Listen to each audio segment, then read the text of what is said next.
ជំរាបសួរពុកម៉ែបងប្អូនទាំងអស់គ្នានៅក្នុងคลิปវីដេអូមួយនេះគឺខ្ញុំទីតាំងនៅវត្តស្វាយរមៀតដែលនៅទីនេះភាគច្រើនគេក៏អាចស្គាល់ផងដែរថាជាសមុទ្រសៀមរាបបងប្អូនទាំងអស់គ្នាប៉ុន្តែនៅទីនេះគឺខ្ញុំនៅក្នុងបារាយណ៍ហើយផ្នែកខាងកើតហើយនៅក្នុងវីដេអូនេះអ្វីដែលយើងចង់លើកយកមកនិយាយប្រាប់ដល់ពុកម៉ែបងប្អូនទាំងអស់គ្នាដូចនៅក្នុងរូបភាពខាងលើគឺខែ3ហើយខាងក្រោមគឺខែ2នេះគឺជាពេលវេលាដែលខ្ញុំបានទៅកន្លែងនេះហើយអ្វីដែលធ្វើឲ្យយើងមានការភ្ញាក់ផ្អើលហ្នឹងគឺពេលវេលាអញ្ចឹងដឹងយ៉ាងណាសូមទស្សនាវីដេអូคลิปនេះដូចតទៅហើយទៅក្នុងគឺនៅវត្តនៅខាងលើខាងនោះ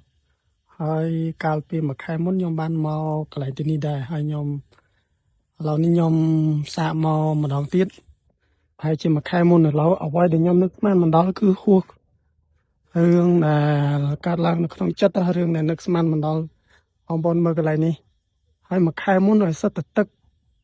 ហើយដល់ពេលមកម្សិលនេះខ្ញុំគិតថាបានមកមើលផ្ទៃទឹកទៀតហើយតែ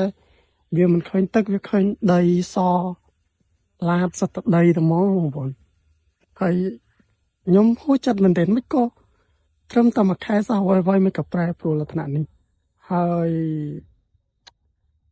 ខ្ញុំនឹកស្មានដល់ទេបងប្អូនអរគ្នាខ្ញុំគិតថាមកបានឃើញផ្ទៃទឹកអញ្ចឹងណាឥឡូវវាដីសសុទ្ធហ្មងហើយ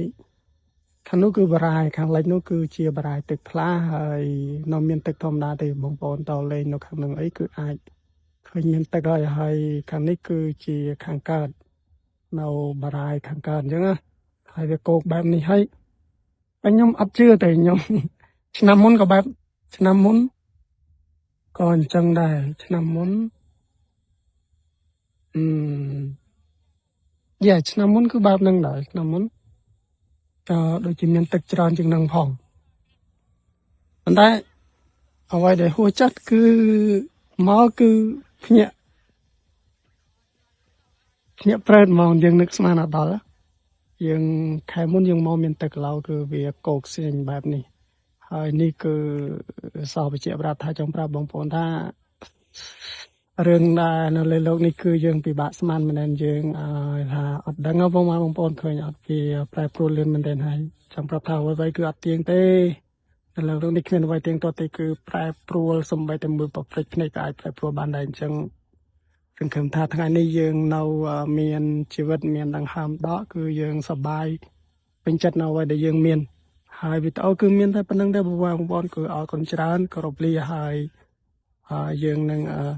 ជួបគ្នានៅវីដេអូក្រោយៗទៀតអរគុណចំពោះការទស្សនាវីដេអូនេះ